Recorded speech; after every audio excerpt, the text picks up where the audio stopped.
going through the different riddles that the sage Narada taught in the Srimad Bhagavatam and talking about their meaning, because he said if we were able to understand the meaning of these riddles, that we would have our freedom. And the riddle tonight that we're talking about is this beautiful bird that sings lovely music, lovely songs, and is highly discerning or discriminative. And so what is this bird that is singing these beautiful songs and is highly discerning? Well, Narada gives us a hint and says that this bird are the scriptures, the Vedas, the teachings of the divine.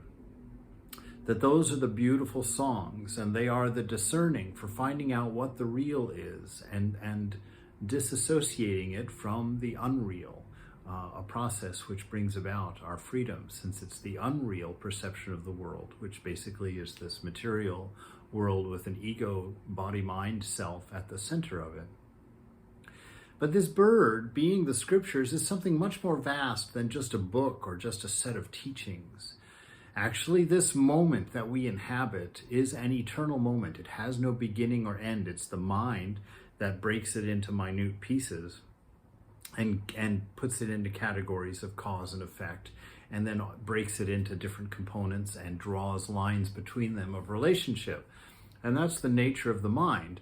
But in reality, we live in the scriptures. This world is a manifestation of the divine, a manifestation of the Vedas.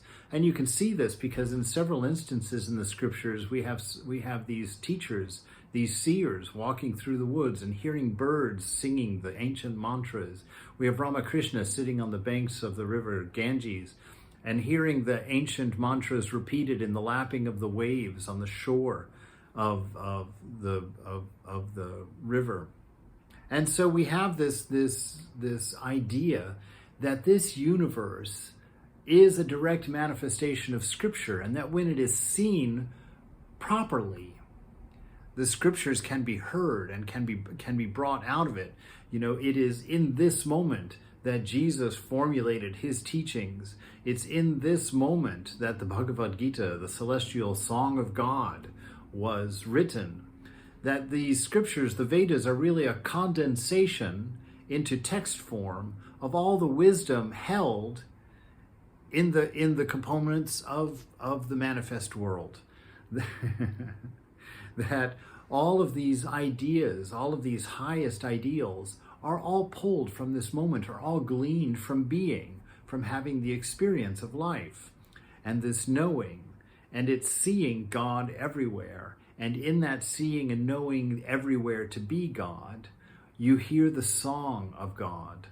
And so as we tune our heart to higher and higher frequencies of purity, we begin to hear these manifestations in song of the divine wisdom, the divine being.